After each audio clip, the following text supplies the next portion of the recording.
Namaste from Dhananjaya and welcome to another video on the topic of senses or sensory perceptions. You have 5 senses: eyes, ears, nose, skin and throat. You're speaking. So those senses are the senses that is the topic of these quotations. The first one is by Ralph Waldo Emerson. All tools and engines on earth are only extensions of man's limbs and senses. So, extension, which means they resemble, they enlarge and extend, but they have similar qualities of your senses, sense organs. Limbs are your organs and senses are your source of information through eyes, ears, nose, throat. So all tools and engines. So when you look at tools, technology tools created, they resemble your limbs, your arms. So you might see your arms extended to an arm which deals with hazardous material. And you got fingers extended, so by moving your finger, you are moving the large arm somewhere inside a laboratory. Similarly, engines. Engines work on a fuel, same as your body engine. Your abdomen heats up to digest food, it creates a space, and it has a circulation. So if you look at any system, your house system for example, it has taps to get water, it has sewerage system for elimination, it has air ventilation or air conditioning or heating, that is your breathing system. So the technology and the structure and shape and functionality of what humans do is an extension of their limbs and also extension of their senses. For example, you see through the eyes, right? But your eyes are now designed to see very small and very large and very distant objects, right? So we have created microscope to see smaller and very small things. Even your hair you can see, your skin and small things around you, insects, grass, land. All those things you can see up close through microscope. So microscope is an extension of your vision, your eyes. Simply hearing, to hear something clearly, loudly or distant noises. So we have created tools and instruments to hear the vibration in space, hear the sound produced by Earth's rotation and orbit, and hear the sounds in a vacuum. Or to hear music, you got earphones, you got speakers, and so on and so forth. Similarly for smell, for taste, all those things you have enhanced your taste by producing different food items that you eat to satisfy all taste buds. And you have touch, so you have created the bed and the sofa, chair you sit to be comfortable, to touch and to sit and to sleep. So these are just a few examples and you can think of many more. So this is quite a factual statement. All tools and engines on earth are only extension of man's limbs and senses. This one is by R. L. Gregory. Everything a person senses about reality is the result of some energies of the universe being reflected by that person's nervous system through the sense organs. So, this is a more elaborate statement about the previous quotation, that everything a person senses about reality. So, you know, or you come in contact with reality through your senses, through your sensory perceptions. And that is result of some energies of the universe being reflected by that person's nervous system through the sense organs. So, our sensory perceptions are a reflection of what exists in the universe. The universe produces sound, it produces scenery, it produces smell, it produces a sense of touch. So those qualities already exist in the universe, and in a micro scale, those are reflected by your sensory perceptions and your nervous system. Nervous system is how your sensory perceptions are recorded and processed in your mind through the senses and the nervous system.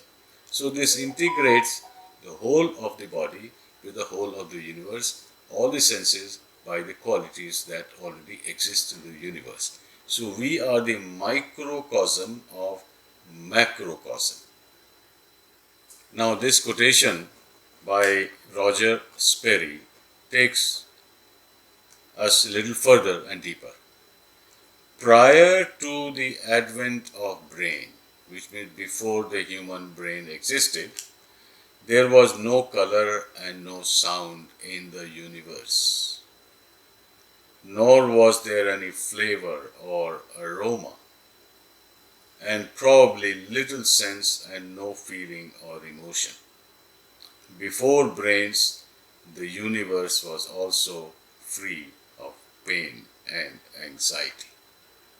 Wonderful. So, we feel, we experience colors, vision, taste, sound, touch, all these because we have the senses. So, when there wasn't a creature like humans, sapiens, which have those senses, the universe did not have any light or any taste or sense of touch or vision or sound. There was no sound until humans with those senses came along and they could experience it. So unless you experience it, it does not exist. Because what we do actually, humans especially, is we interpret simple vibrations. We all know by now that the universe is vibration. It's just energy moving slowly or moving fast. So when it is moving fast, we sense it as a sound which is vibrating like that, or a slow vibration, we hear that sound, and many other sounds and music and speech and all these things that we experience. Similarly, light is because we live in a light spectrum, which is a very tiny slice of all the vibration that exists. But some of those vibrations are interpreted by our eyes as light. Light in different colors and in different intensity. So this is a wonderful way to connect us, our systems, with the universe. So until the brain appeared, there was no color, no sound in the universe, nor was there any flavor or aroma, and probably little sense and no feeling of emotion. Now, this is also very important. That we, as humans with human brain, develop a sense of likes and dislikes. I like this sound, not the other. This looks beautiful, the other looks ugly. This tastes nice, others is not tasty. So unless the sensory and activity arises in the brain and our nervous system or our mind, none of these qualities could be perceived. No one else was there to perceive it and experience it. Therefore, in theory at least, it did not exist. So when we look at the world around us, we give it a meaning according to our own sensory perception. So this is worth contemplating more because it connects not only senses but feelings and emotions, states of mind. You are happy, you are sad, you are anxious, you are stressed. All these are your own interpretation of what is happening. What happening is not saying that I am stressful event happening. When you see it, you find stress and tension in it because it affects you negatively. So I'll just read it again and leave it up to you to give it more meaning. Prior to the advent of brain, there was no color, no sound in the universe, nor was there any flavor or aroma, and probably little sense and no feeling of emotion. Before brains, the universe was free of pain and anxiety. This one by Fred Alan Wolf. The senses are designed to separate our spirit from the rest of the world. So this has a spiritual tint to it, that spiritually, in terms of intelligence and energy vibration and the essence of our being, spiritually we are connected with the whole universe. Then where is the problem? Problem is the senses are designed to separate us, separate our spirit from the rest of the world. Because with our mind and senses we tend to differentiate. This suits me, this does not suit me. This is pretty, this is ugly. This is distance, this is near.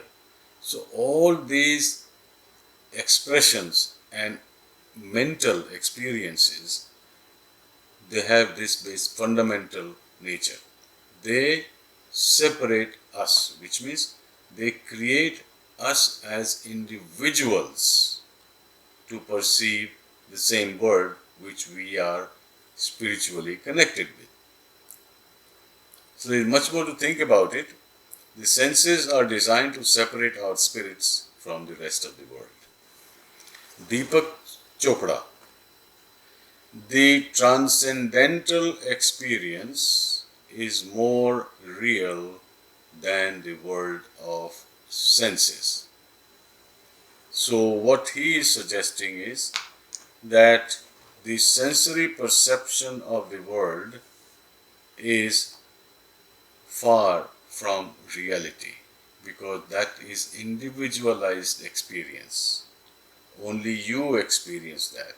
Everybody else experiences something different. So, but there is a commonality in existence. That transcendental. What is transcendental? Transcendental means going beyond where you are. And when you reach that, you continue going beyond. You transcend. Transcend is perpetual. Transcendence is perpetual. It is not one time or two times. You continue to transcend your own thoughts, your own visions, your own mind, your own understanding, your own knowledge. Every time you reach a stage, you transcend. And that is the spiritual journey that this quotation suggests. So when you are transcending, that means you are going beyond your experience at that level where you are, from which you are transcending. So in transcendent, the experience is gradually becoming more real compared to the world of senses. So gradually becoming more real, which means the complete reality is not suddenly happening. It's happening in steps based on your degree, your level of transcendence. Transcendence is also associated with the concept of meditation. So a meditative person will gradually, step by step, experience the world, the creation, which is close to being real rather than simply a perception. So going from perception to reality is the message in this quotation. This quotation by Mahatma Gandhi: we can feel him. Who is he? He is, he or she or it is the essence of the universe, which is not limited or interpreted separately by each individual living in human or animal form on any planet. So we feel him. If we don't feel him naturally, obviously, or automatically, we have the capacity and potential to feel that. We can feel him if we withdraw ourselves from senses. Now this is a hint of yoga here, pratyahar. Pratyahar means awakening your inner senses and relying less on the outer sensory perception. So inner senses are withdrawing the external sensory perception into internal. So inner senses are being awakened. So we can feel him if we withdraw ourselves from senses. The divine music is incessantly going on within us. So that divine experience is within us all the time, but we don't experience it because we rely too much on our external senses. But the loud senses, our senses are gross and loud and primitive.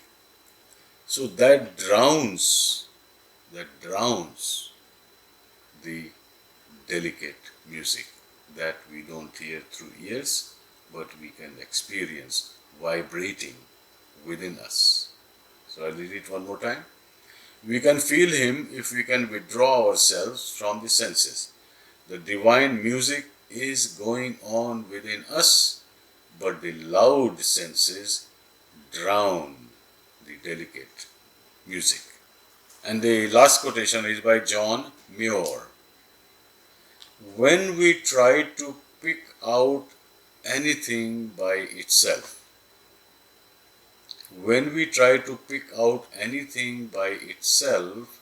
we find it hitched. Hitch means connected. We find it hitched to everything else in the universe. Now this is the overall connectivity of all elements in the universe, both at micro level, small level, and at large level, macro level. So we cannot separate anything out of the universe and disconnect it, find it disconnected from the. In other words, everything is connected to everything else. If we pick out a piece of sand, it is connected to the rocks and the ocean. If we pick out a tree, this tree in isolation, you cannot experience or even see this tree in isolation and out or disconnected with the whole universe. The tree is connected with the ground, the earth. The tree is connected with energy through photosynthesis. The tree is connected to water. Without water, tree will not grow. The tree is connected to sunlight. Without sun, the tree will not grow. And so on and so forth. So anything, smallest possible thing you pick, you will find it hitched to everything else in the universe. This is a wonderful quotation. I'll close this video and see you again soon. Namaste.